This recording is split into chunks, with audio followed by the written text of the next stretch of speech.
Hey everybody, welcome to Morning Manna. So excited about our little series here. We're doing a deep dive into Isaiah.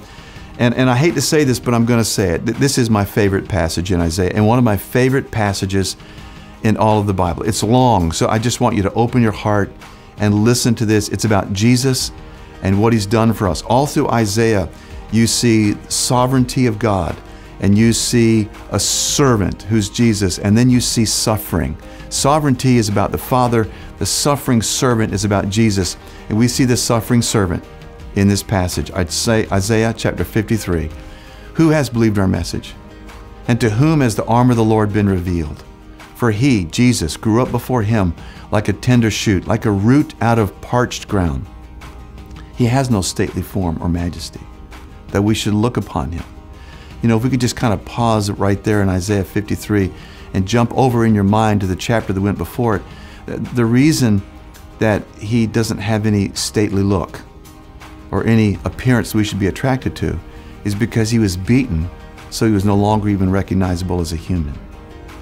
He says that we should look upon Him, no appearance that we should be attracted to Him. He was despised and forsaken of men, a man of sorrows and acquainted with grief, one like from whom men hide their face. He was despised, and He was not esteemed. Surely our griefs He Himself bore, and our sorrows He has carried. And yet we ourselves, before we were believers, esteemed Him stricken, smitten by God, and afflicted.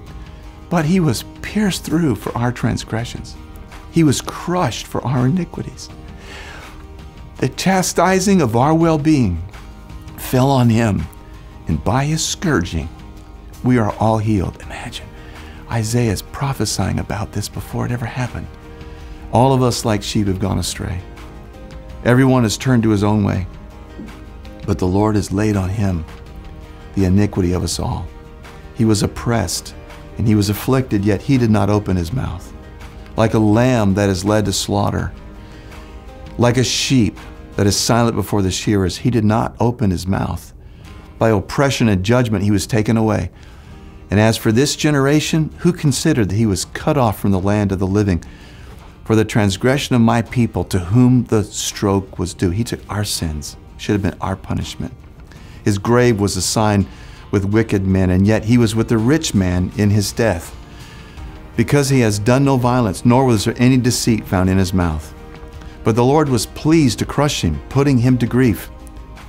If He would render Himself as a guilt offering, He would see His offspring, that's you and me. He would prolong His days, and the pleasure of the Lord would prosper in His hand. As a result of the anguish of His soul, He will see you and me and be satisfied. By His knowledge, the righteous one, my servant, will justify many, and He will bear their iniquities. Therefore, I will allot him a portion with the great, and he will divide the booty with the strong, because he poured out himself to death and was numbered with the transgressors. That's our Jesus. Isaiah talked about Him hundreds and hundreds and hundreds of years before He was ever born. What a beautiful picture of who He is and what He's done for us. Go out today and face your day in the strength of that. God bless you.